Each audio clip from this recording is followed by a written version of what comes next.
Dacă percepi ceva sau simți ceva, vreo emoție deosebită sau ai vreo viziune, vreo informație, de orice fel, ne spui, da?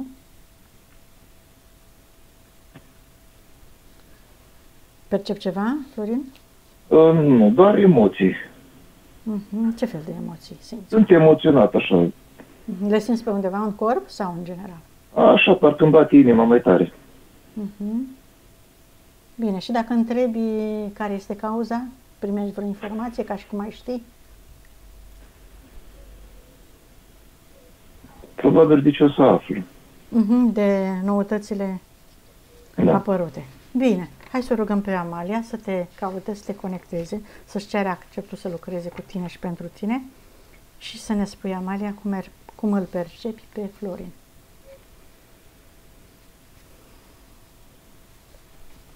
Pe undeva prin Australia, ceva de genul. Armata nomadă este comandantul armatei nomade. Majoritatea din armata asta sunt copii luați din toate zonele pe unde a trecut și pe unde a distrus tot în calea lui. Tot ce a fost femeie tânără a violat, doar bătrânele le dădea deoparte. Își respecta foarte mult mama, îmi explică spiritul lui. Tocmai de aceea niciodată de femeile în vârstă nu se atingea. Nici el, nici armata lui. Doar femeile tinere le viola, unii dintre ei, iar nici de fete nu prea se atingea. Nu prea se atingea. Dar de cele mai multe ori le omora și pe acelea. În schimb, băieții îi racola. Îi racola și îi castra. Deveneau eunuci. Ca să poată să fie supuși armatei lui, ca să poată să asculte ordinele, ca să nu se ridice împotriva lui. Era renumit pentru duritatea lui. E un bărbat foarte mare, foarte solid, foarte impunător. Și parcă și caii lor sunt așa. Cert e că la un moment dat îl văd trecând înaintea lui printr-un sat. A trecut o altă armată, ceva de genul, o altă revoltă, cert e că a mistuit și a dat foc la tot. Dar acolo se aude un copil plângând. În momentul în care se duce, găsește lângă o femeie moartă, tăiată, găsește o fetiță foarte blondă, dar, cum să spun, are un păr de o culoare ieșită din comun, atât de galben, zici, care soarele în păr. Are în jur de, hai să zic, 1 an și jumătate, 2 ani. Nu prea merge bine, dar este foarte impresionat de părul ei, e foarte impresionat de faptul că nu pleacă de lângă. Îl impresionează lacrimile, plânsul ăsta. Are un plâns frumos copilul ăsta. Și percep că o ia. Dar ca să nu pară slab în fața armatei, spune că părul ei e magic. Și în felul ăsta prinde drag de ea, dar nu drag ca de o femeie, prinde drag ca de un copil al ei. Și percep că o învață să lupte, o învață să se apere, o învață puncte forte într-o bătaie 1 la 1, iar ea cu timpul îi arată ce înseamnă dragostea, îi arată ce înseamnă iubirea, îi arată ce înseamnă să-și folosească emoționalul. Astfel încât, la un moment dat, tot înaintând în vârstă, tot crescând fata, pe lângă faptul că este gelos pe tot ce mișcă în jurul fetei, dar ți-am zis, e o dragoste exagerată de tată, cum ar veni. Deci nu este o dragoste ca unui bărbat pentru o femeie,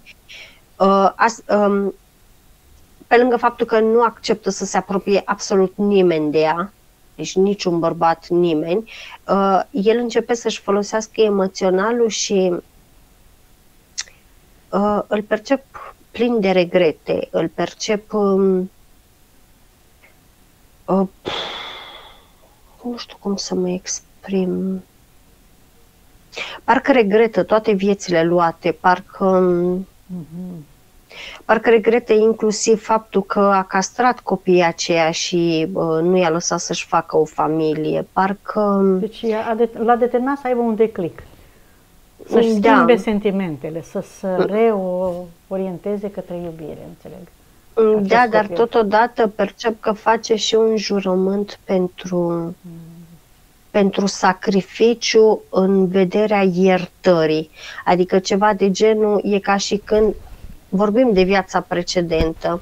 E ca și când în viața precedentă s-a angajat prin jurământ la o viață de chin, fii atentă, la o viață de chin și oricâte ar fi necesare, îl aud spunând în jurământul respectiv, deci și oricâte ar fi necesare ca să poată să echivaleze și să vindece tristețea, durerea, suferința și moartea întregilor familii care le-au omorât și care le-a produs suferință.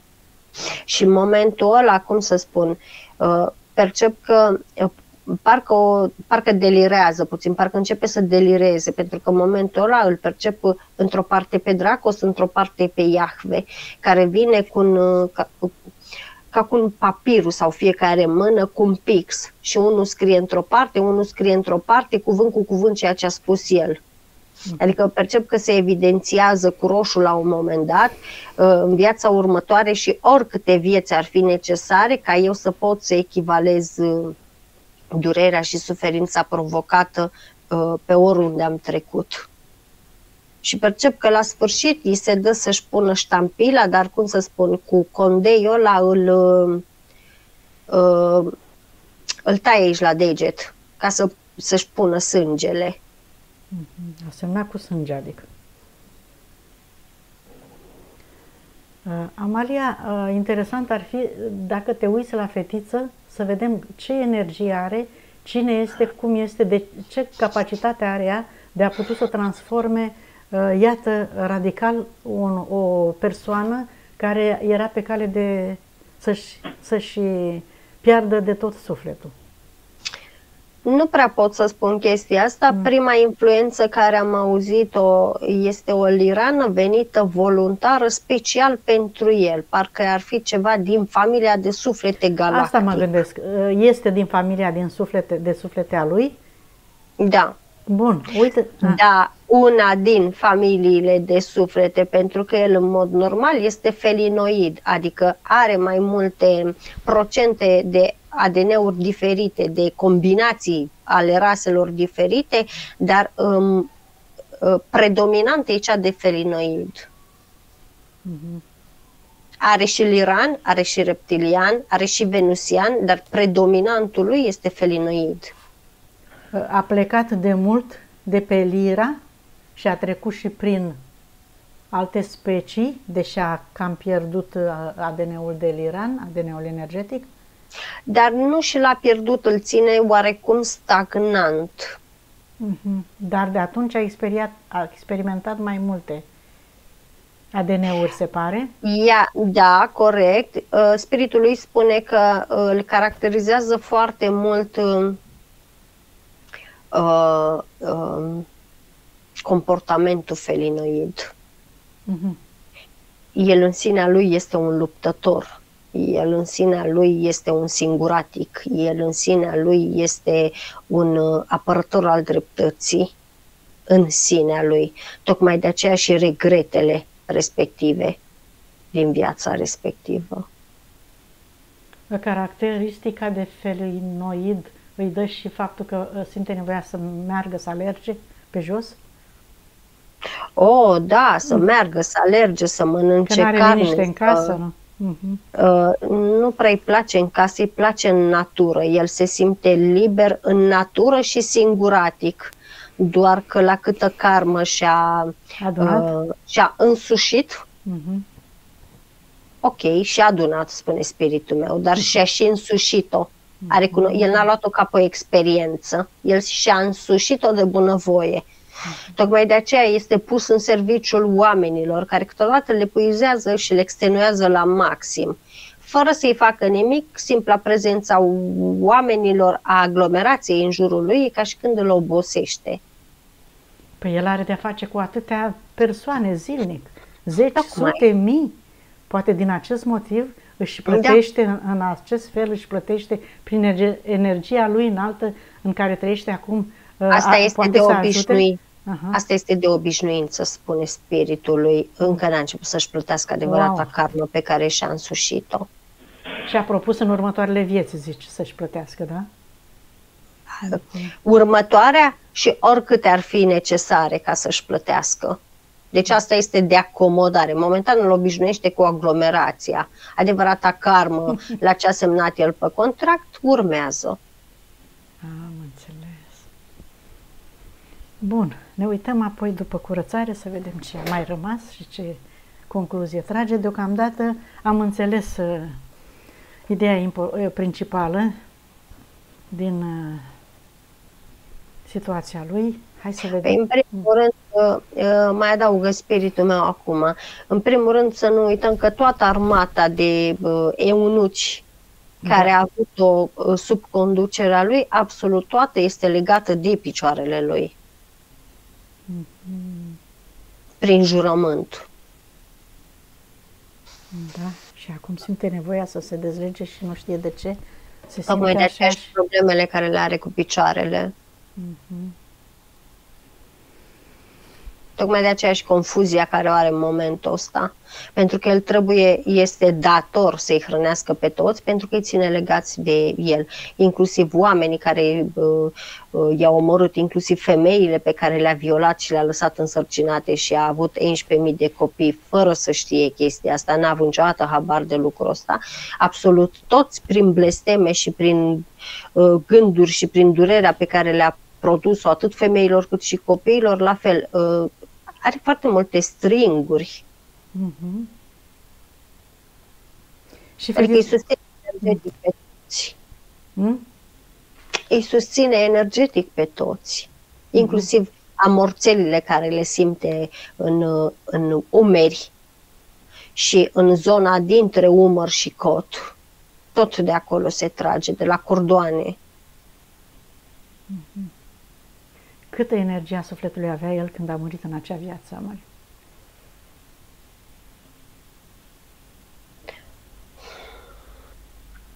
Îmi oscilează între 66 și 44. N-a pierdut prea mult. Înseamnă că era 100% înainte de a face atrocitățile respective. Are capacitatea de reîncărcare, are capacitatea de boomuri energetice, spune spiritul lui. Este foarte bun pe chestia asta, pentru că are și capacitatea pe care nu și-o amintește de a șterge tot cu buretele și are capacitate de detașare. Îmi explică spiritul meu pe înțeles. Dar cred că l-a ajutat și fetița, energia fetiței de atunci. Corect. Și îl ajută în continuare energia fetiței pentru că o văd lângă el. Așa se explică atașamentul lui exagerat de care vorbea, că simte un atașament exagerat de fetiță. Dar și fata îl iubește maxim, percep. Da, pentru că dacă s-a hotărât să-l susțină de atunci, înseamnă că îl susține în continuare, mai ales că a văzut că el și-a luat angajamentul pe care și l-a luat. Sunt împreună în tot și în toate, am auzit vocea fetiței că a spus. Suntem de nedespărțiți. Orice s-ar întâmpla, ne vom regăsi. Nu există pierdere între noi, iar aud. Nu o văd, dar o aud vorbind. Interesant cum un suflet atât de puternic poate să vină în fizic, într-un corp și în condițiile astea, da, Amalia? E posibil, văd. Bun. Hai să mergem mai departe și să vedem câte contracte a făcut. Vino aici și acum, Amalia.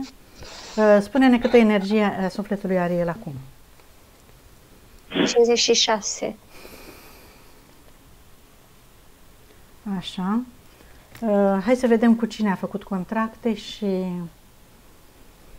pentru că el are nevoie acum să destructureze tot ce au semnat acele entități în preajma lui, pentru că el vrea să-și recupereze energia, să rămână doar cu spiritul lui și să-și reorganizeze viața după cum e posibil mai bine de acum încolo. Asta însemnând arderea tuturor contractelor, Florin, distrugerea, dispariția entităților, așa cum ai cerut în puncte, așa că chemi acum în gând, Florin, să vină toate entitățile, să se desprindă din câmpurile tale, toate entitățile cu toate contractele, programele pe care le-ai semnat, chiar dacă mai sunt și altele, scrise, nescrise, verbale, de oriunde, de oricând, din toate timpurile și spațiile, să vină acum în fața voastră, cât număr eu până la 3. 1, 2, 3. Dai comandă fermă în gând că vrei să vină în fața voastră toți. Să vedem cine a venit, Amalia, și cât sunt. Singurul care a venit, a lăsat contractul Matrixului și a plecat, a fost primul om. A venit Iahve Dracos, am rămas foarte mirată că am văzut-o pe Lilith. Satan și încă 2 gardieni ai lui Satan. E pe pierderea înțelepciunii, e pe atrocitate, e pe ferocitate, e pe teroare, umilință, rușine, regrete, vinovăție, gelozie, obsesie, înverșunare, durere, oboseală, cronicitate, asurditate, apăsare, indignare, dezinteres, surditate, cred că s-ar traduce ăsta.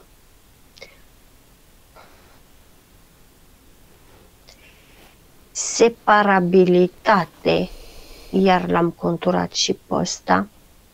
Judecată, ancorare în trecut, ancorare în regret, ancorare în vină, ancorare în durere. Și supărare.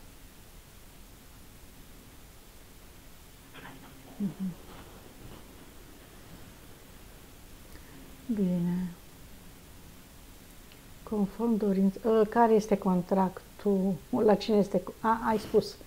Dracu și Iahve. Cel cu sânge. Bun. La dorința lui Florin creăm, Florin, un foc purificator și dai comandă, pentru că ei sunt obligați să asculte comanda ta, pentru că se hrănesc cu energia ta. Dai comandă ca toate aceste contracte să le arunce în focul purificator, să-ți recuperezi toată energia, puterea și toate valorile tale, acum, cât număr până la 3. 1, 2, 3. Absolut toate din scoarță în scoarță. Acum, pentru totdeauna. Refuz să mai colaborez cu ei. Și observi cum se ard absolut toate contractele, punctele, subpunctele, copiile, hologramele, amprentele, tot ce conține, astfel încât să nu-ți mai amintești de ei niciodată.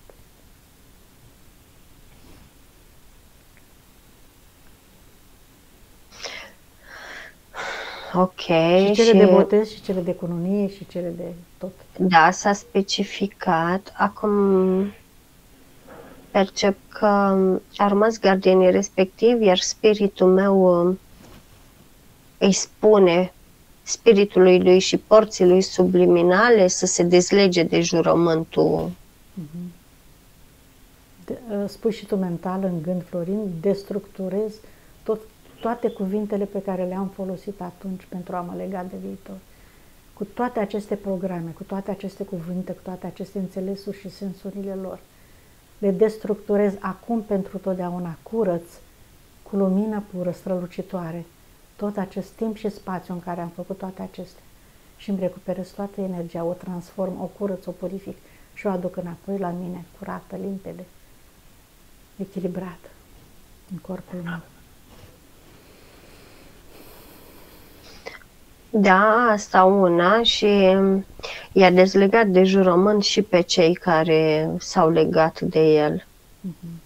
În mod normal, în momentul în care a făcut chestia asta, dacă n-aveam, cum îi spune, dacă n-aveam camera de protecție făcută, parcă mi-a dat așa senzația că și-a zborul. Dintr-o dată a devenit foarte ușor. Cine, el? Mai spui o dată, nu, adică spui acum, înainte de a tăia celelalte cordoane, spui acum, Florin,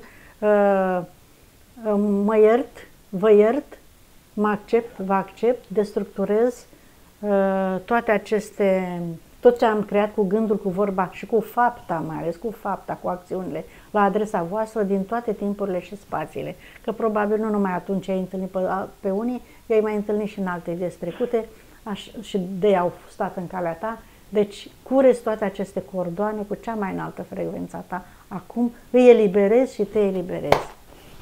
Rămâi pe loc deocamdată, că mai avem de lucru la tine, chiar dacă te simți ușor.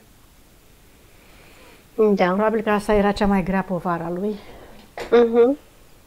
Și hai să mergem mai departe, Amalia, să vedem ce au lăsat și în corp, să eliberăm și corpul de toate blocajele, implanturile.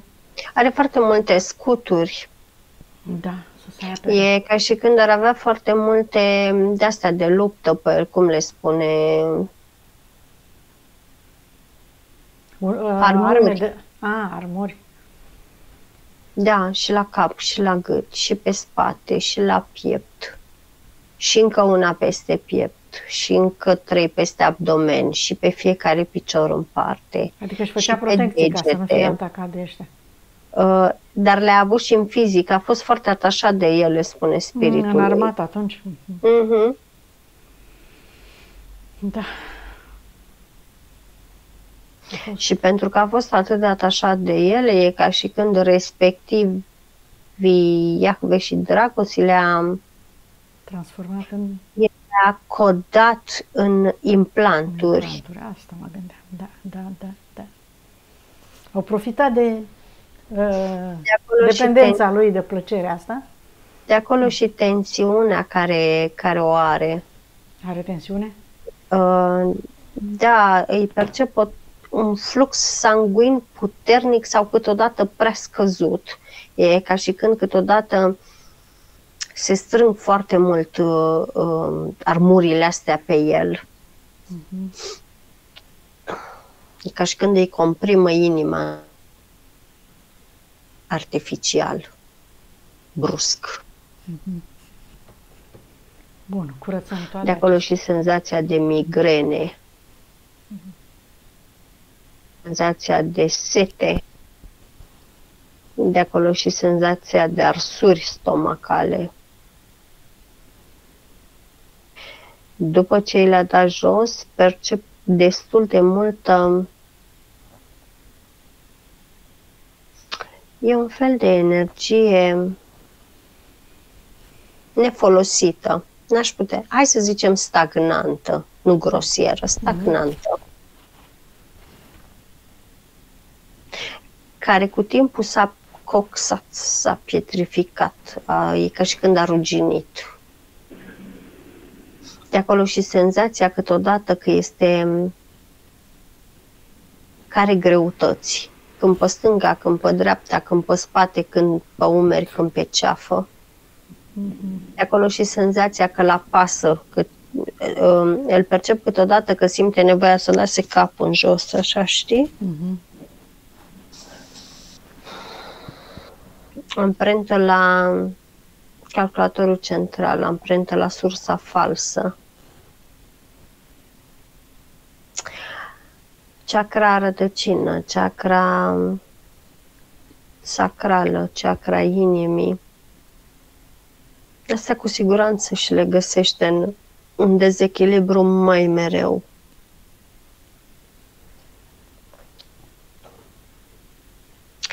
Foarte mulți paraziți astrali în ficat, în intestine și în rinichi, dar predominant în rinichiul stâng. Asta înseamnă că îl ține pe loc. E ca și când și dacă își faci un proiect, e, cum să spun, și îl gândește cu entuziasm, dar când e vorba să-l pună în practică, parcă ceva din sinea lui începe că e greu, că nu se poate, că e periculos, că e riscant, că mai bine stau cu minte. El încă așteaptă oportunități din cauza paraziților ăstora astrali. Nu poate să ia decizii mai importante, zici. Nu. Îl țin pe loc. Scoatem, destructurăm, ardem în focul purificator. Tot.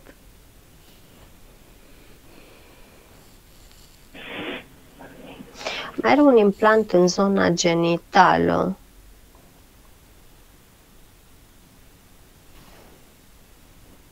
E un implant pe care scrie abstinență. În afară de abstinență nu-mi scrie nimic, dar percep așa ca niște unde, ca niște valuri energetice. Mă duce cu gândul la cum aș fi interpretat eu. Nu zice nimic nici spiritul lui, nici spiritul meu. Mă duce cu gândul că fluctuează foarte mult. Când are momente cu dorință prea puternică, când are momente de lipsă de dorință totală, dar prelungite.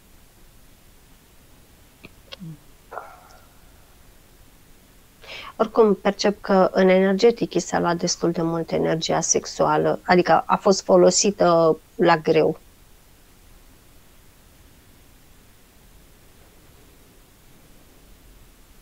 De către? Foarte multe entități. Bun.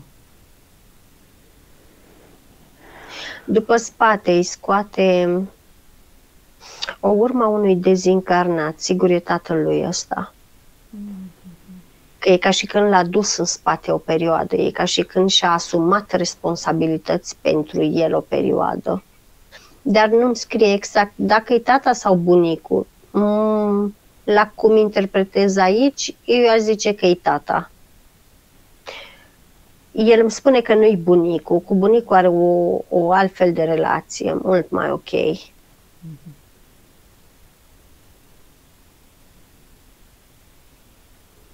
Îi desfundă chakra rădăcină.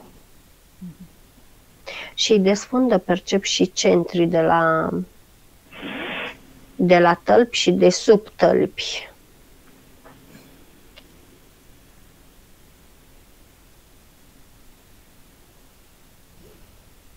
Îi scoate vinovăția, îi scoate ura, resentimentele, mânia, durerea, suferința, gelozia, abstinența, surmenajul, încăpățânarea, condamnarea, pedeapsa, îi le scoate după peste tot.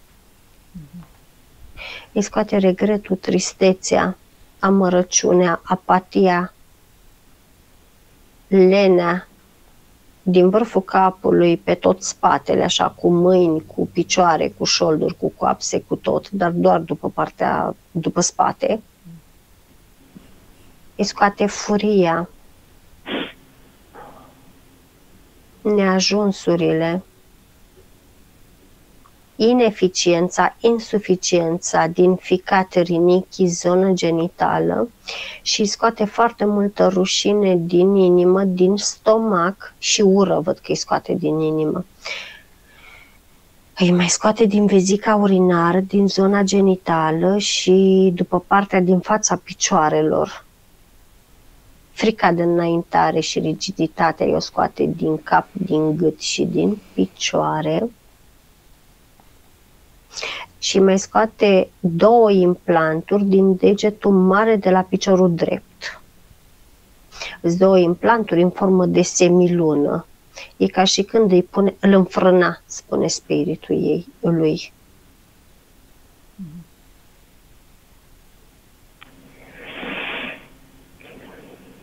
Ce îmi trage...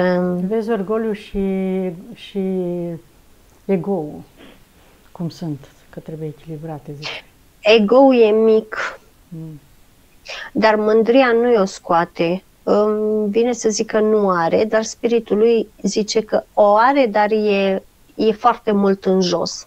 N-a conștientizat-o, dar în cazul lui nu prea se pune vorba de mândrie. Deci nu o scoate. Iar orgoliul îl purifică și îl ridică la împământare. Bun. Are rezistență la schimbare? Nu mai știu dacă ai scos-o.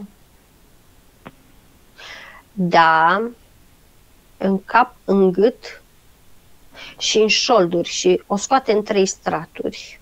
Ok. Dacă mai are ceva de scos și e pregătit să o conștientizeze, să o Nu-i mai scoate. Și să o elimine, să le scoată. Dacă nu, mergem mai departe și hai să vedem liniile de potențial de suferință ce au proiectat acolo. Pe sacrificiu. Multe are. Acum a decis Florin să anihileze toate aceste proiecții de pe linia de potențial din prezent și viitor, să șteargă cu lumina strălucitoare, să curețe tot spațiul lui, toată această linie, după care să-și proiecteze tot ceea ce dorește el să-și realizeze. În primul rând, Florin, sănătate totală, perfectă și permanentă a întregului tău corp, cu tot ceea ce este el, armonie, înțelegere cu persoanele din jurul tău, iată, cu care spuneai că nu prea te înțelegi, nu-ți găsești prieteni adevărați, relația cu fata și cu soția să fie în parametri optimi, nu exagerați, serviciu să fie cel mai bun pentru tine și pentru viitorul tău, astfel încât să-ți găsești echilibrul total și tot ce-ți mai dorești tu îți proiectezi acum pe linia de potențial care să se îndeplinească și până la sfârșit, dacă îți mai aduce aminte de ceva, poți să spui acolo orice în timp ce noi lucrăm și mergem mai departe, Amalia, să vedem deconectarea de la egregoare, conștiințe colective, astrale inferioare și entități și câmpurile lor.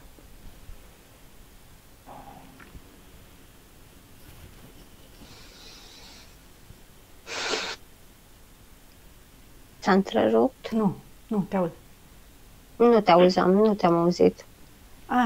N-ai auzit când am spus deconectarea de la egregoare, conștiințe colective, astrale inferioare, entități și câmpurile lor? Nu, n-am auzit, okay. Dar acum se face. Bun.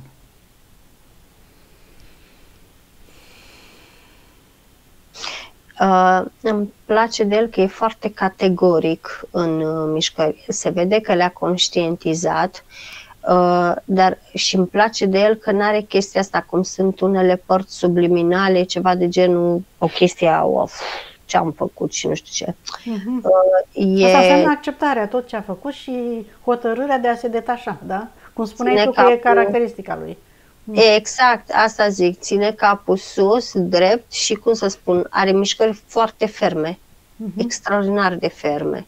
Nu prea stă, nu stă să vadă, să citească, nu, știe că trebuie făcut, pac, instant a luminat, instant a scos, a cicatrizat, adică îmi place.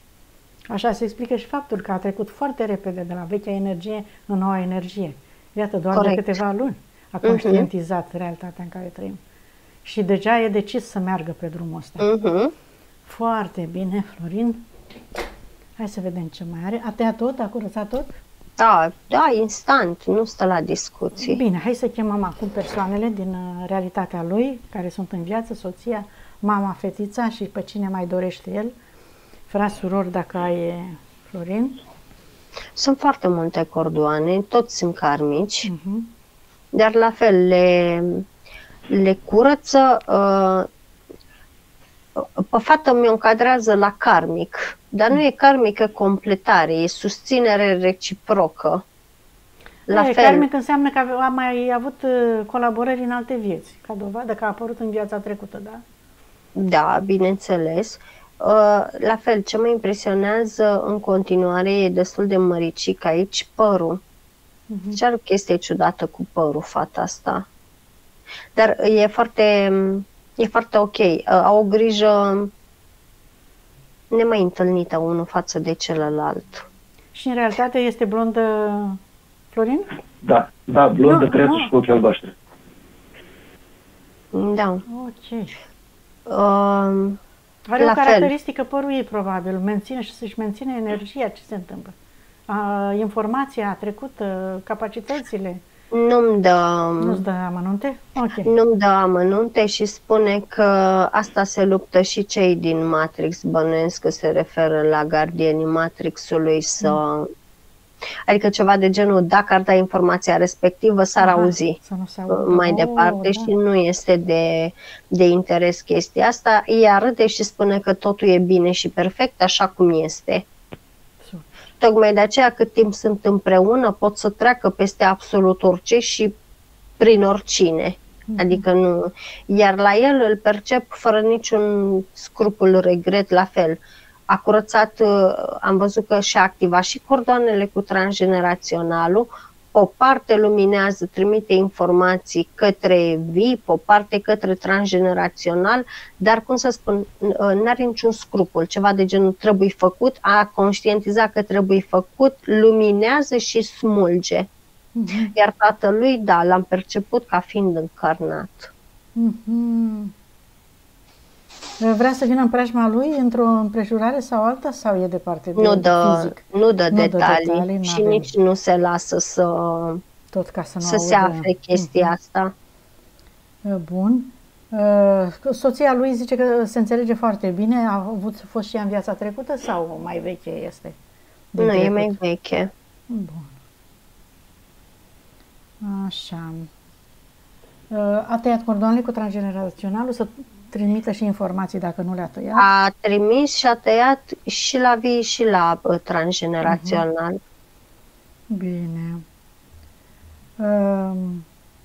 Oricum se vede că a lucrat pe transgenerațional și înainte. Vrea să știe dacă va rămâne în Germania sau dacă este benefic să rămână în Germania sau să vină în România? 79% îmi arată beneficitate Germania, 56% România. Deocamdată, da, la stadiul la care este. Da. Cam atât. M-am uitat pe punctele, am atins pe toate, s-a înțeles din ce ai descris tu, s-au găsit răspunsurile. Acum să mergem mai departe și să schimbi spiritul, Florin, dacă vrei, să-ți conștientizezi existența lui, împrietenirea totală cu el și spune-i, te rog, să te atingă undeva pe corp ca să-l percepi, să-l simți, pentru că dorești de acum încolo să stea permanent cu tine în următoarele experiențe. Și spune-ne și nouă dacă îl percepi, dacă nu, nu-i problemă. Ceva furnicături pe la picioare. Da, și pe umeri. Și pe umeri, auzi. Foarte bine. Pe umeri nu percep. Foarte bine, acolo are și nevoie mai multă, probabil. Pe picioare. Hai să facem și conexiunea cu energia pură a Pământului, Florin. Și îți imaginezi din centrul tălpilor tale două fascicule de energie strălucitoare care cresc, se adâncesc până în centrul Pământului și te unești cu sfera uriașă de lumină a Pământului, curată, strălucitoare, cu care te conectezi acum cu iubire și recunoștință pentru tot ceea ce ți-a oferit și ți oferă și te vizualizezi ca fiind un canal de energie care ți încarcă tot corpul până la nivel de celulă, până în câmpurile tale și până în creștetul capului. Și de acolo un alt fascicul de energie se revarsă și caută energia pură a sursei și conștiinței universale. Și te aliniezi la sursa pură a Universului și conștiința supremă, cu ordinea ei perfectă. Îți cauți matricea originală, cu toate calitățile, valorile, capacitățile tale, talentele, puterea, voința, libertatea, iubirea, pe care le-ai avut de când ai plecat din sursă. Și te întorci înapoi și îți activezi toate memoriile și puterea inimii, accepti și integrezi energia masculină cu energia feminină și integrezi cele trei părți, suflet, spirit, minte. În inimă. Foarte bine. Acum extindem energia, redresăm și câmpurile, să-i curățăm orice amprenta a trecutului, a jurămintelor, a tot ce a fost, să șteargă absolut tot, astfel încât să nu se mai refacă niciodată, pentru că el este liber să-și recreeze viitorul și să fie protejat perfect de câmpurile lui. Extindem energia și curățăm casa în care locuiește acum.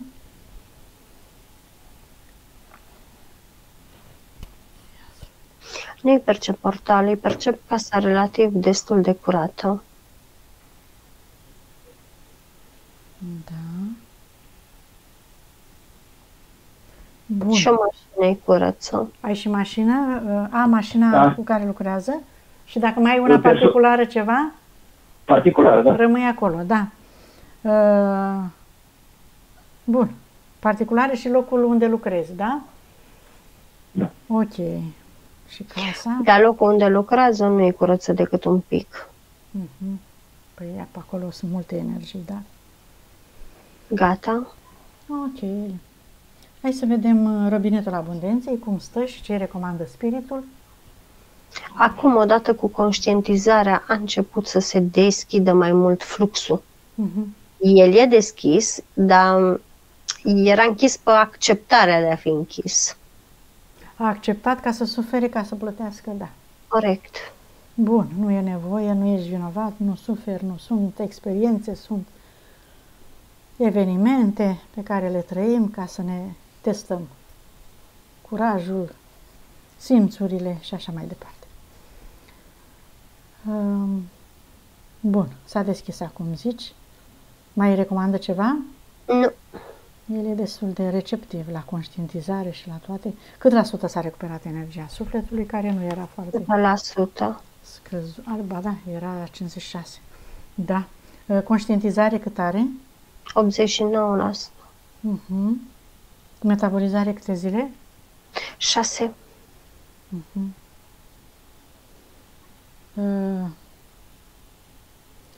Bun. Cum te simți, Florin? Rămâi acolo, nu te mișca, spune-ne cum te simți. Dacă ai perceput vreo schimbare față de cum erai la început, vreo eliberare sau mai rău, mai nu știu cum. Da, mă simt mai ușor. Ai simțit cum s-a lucrat în corp energia? Am simțit. Te-ai regăsit în descrierile Amaliei cu dureri de umăr, cu ce nu ne-ai spus? Că i-a mai spus multe din ceea ce tu nu ne-ai spus decât câteva. M-am regăsit. Ok. Mai ai întrebări, nemulțumiri, neclarificări, nelămuriri? Întrebări? Nu. Bun. La sfârșit, înainte, după ce închidem, o să mai întreb eu ceva pe Amalia despre un subiect. Acum, dacă ne dai acceptul de publicare ca să închid și după aia mai rămânem un pic. Da, bineînțeles. Da, mulțumim frumos. Plăcere.